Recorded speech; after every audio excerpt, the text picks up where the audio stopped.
Hello everyone. So in next few videos we're going to talk about MRP processing, or the materials requirement processing. So the idea behind MRP processing is to take the requirements from master production schedule and use the information from bills of materials, then explore those requirements into a time phase plan. Okay, so let's explore the idea of time phase. So if we consider this a timeline starting from 0, let's say going up to 12 weeks. Let's say we have a product which needs to be delivered in week 12, right? A table. And so in order to make this table, we should have all the components such as tabletop, leg assembly, nuts, bolts, washers, all that in place, right? So from a previous example, we know that for table, we need a tabletop and we need leg assembly, right? So let's assume that there's a 1 week of lead time to get the tabletop and the leg assembly. So I should start making the tabletop and leg assembly in week 11, right? So that we can make the table in week 12. Similarly, leg assembly needs other items, right? So there are three children to leg assembly, right? Which was 4 legs, short rails and long rails. And let's say those takes, there's a 2 week of lead time. So we should be starting making short rails, long rails and 4 legs during week 9, right? So that's the idea behind time phase requirements. So as we know that the requirements for the final product are here, but before that, we should manufacture what is required in order to generate the end product, right? Okay, so we'll explore this using the MRP processing tables. We'll come to that in next video. But before that, let's look into some of the theoretical concepts. So let's explore some of the terms which are related to MRP, right? The very first thing you would do is to determine the gross requirements either on a daily or weekly basis. So for level 1, you will determine the gross requirements for a particular component, subassembly or the parts from the gross requirement which are given for the product.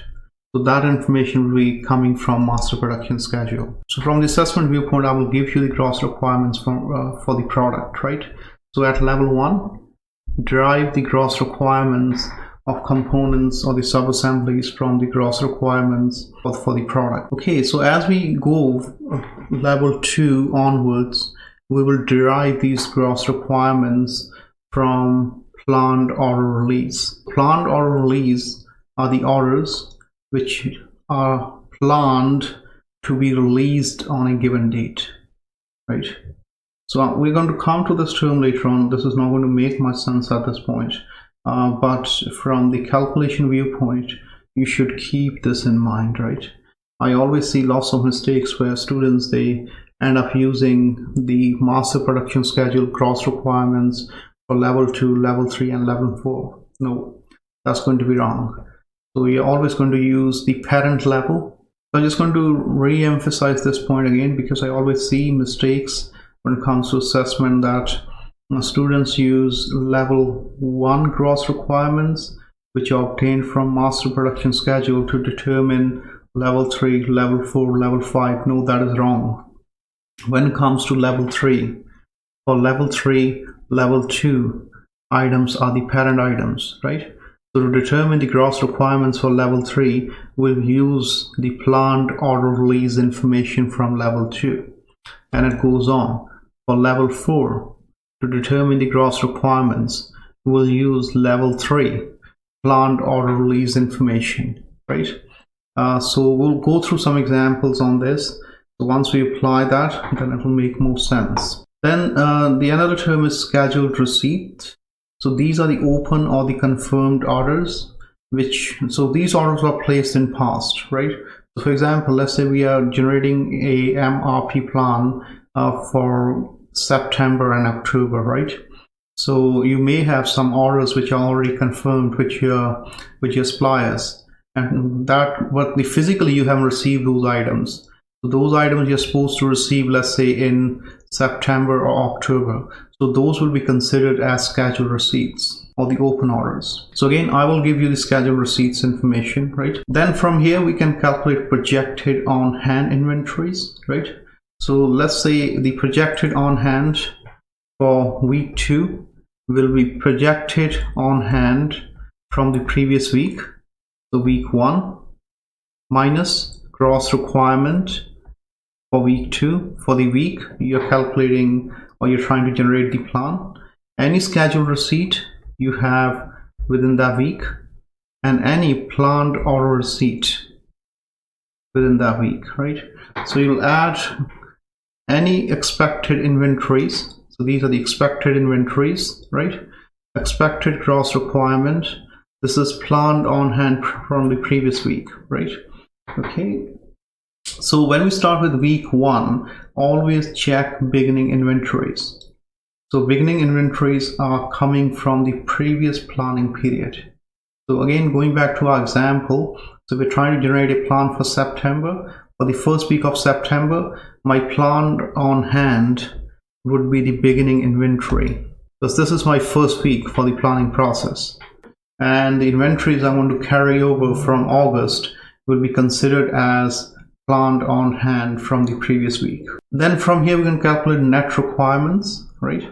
So in order to calculate net requirements, we are following very similar thing what we did when we're looking into the product family tree to calculate the requirements at each level, right? But we're going to bring one more constraint here. So for the net requirements, you may have some more information or the additional information on the safety stock or the shortages that you have from the previous period. So we use the term back order when we're doing the aggregate planning, right?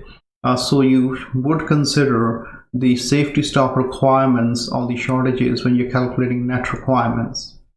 So the net requirements in a nutshell are the requirements that you're going to tell to your supplier that this is what I require for week 2, week 3 or week 4, right? So going forward. Okay, so in order to calculate net requirement, you must make sure that you satisfy these constraints. So if the plan on hand inventory for a particular week that we calculated in previous step is less than or equals to gross requirement, so which is demand plus safety stock, right? So you'll keep safety stock to deal with any uncertainties here, right? So if that is less, then you're going to update your net requirements, which means you are simply going to add the safety stock into our equation, right? If we already have enough inventories, if your plan on hand, which means the inventory you're carrying from the previous week are greater than gross requirements and the safety stock, so which means I have enough components to fulfill the demand as well as to keep the safety stock, you're not going to order anything, right? So your net requirements are going to be 0, right? Okay, so most of the time I see mistakes here because students, they forget to add safety stock, right? So whenever you're given a constraint on safety stock, add that safety stock to your net requirements. Then the next thing is planned order release. So planned order release is the date when you're going to release the order. And always remember, we are using beginning of time period. So your orders will be released on the day 1 of a week. So there are other complex methods on MRP processing where you can release orders on the different days within a week, but we will not go through that. But we are using an assumption that every time you have a planned order release, it is released on the first day. The next concept is planned order receipt, right? So the planned order receipts are the quantities planned to be received in the beginning of a period. So you will have a planned order release first, then a receipt will happen, right? So just to elaborate on these 2 points, so the planned order release, let's go back to a table example. So let's take a hypothetical example. So let's say for the leg assembly on week 10, I tell my supplier that I need 100 leg assemblies. But in order to make those 100 leg assemblies and deliver it to your premises, you will need some time. So that time we call it lead time, right? So let's say if the lead time is 1 week, so that's where the planned order release happen, where you planned to tell your supplier that the quantities you need for a particular component or sub-assembly. Then if it takes 1 week, so in week 11, you will have a planned order receipt. So that's the date when you're planned or you're expecting orders to be received, right? So I'm keep on using term plan because we're doing the planning, right? So you're looking ahead into the future, right? Okay, so I'm keep on using a term plan because we're planning for the future, right? We're looking ahead. But when it comes to executing this plan, the things may be different due to real world constraints, right? So again, we'll go through some examples on this so it'll make more sense. But make sure you understand the terminology, right? Order release and the order receipt. So when it comes to quantities you're going to receive at a particular point, we use 3 different approaches. The very first one is lot for lot. So we order exactly the quantities that are required to fulfill the gross requirements and safety stock, right? So the advantage of lot for lot is you can order anytime and it minimizes your inventory carrying cost, right? Because you're only keeping the inventories which are required for safety stock. Otherwise, every time you're ordering whatever is required to fulfill the gross requirements, right? But this type of system will not work if you have very high level of uncertainty, because in that case there's you can run out of inventories. And also your supplier needs to be near to your premises, right, to do frequent deliveries. Then the second one is fixed order quantity, so which is very similar to EOQ or EPQ models, right? So where the order quantity is fixed, but we can order anytime, right? But every time you order, you're going to order those fixed number of units. Again, why we're using 2 terms here? Because remember what we said earlier, some of the components or sub-assemblies you may be making in-house, right?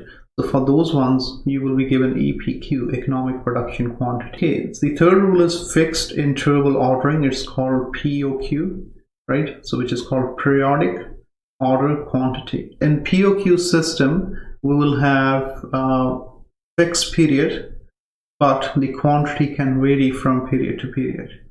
So again, this type of system, okay, so to elaborate on POQ, so let's say if I have the POQ value or the periodic order quantity value as 2 weeks, right?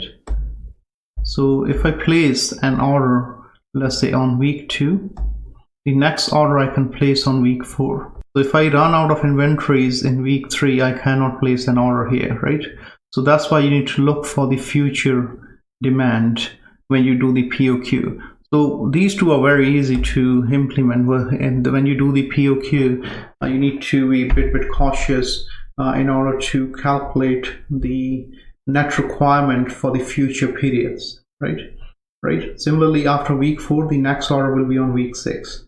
Because we agreed with a supplier that we will be placing order at a distance of 2 weeks, right? Or every 2 weeks. Okay, so that kind of concludes the theory part of MRP processing. So make sure you understand these terms and you're fully aware of these 3 systems when it comes to ordering quantities, right? And from here we'll work through some examples. Thank you.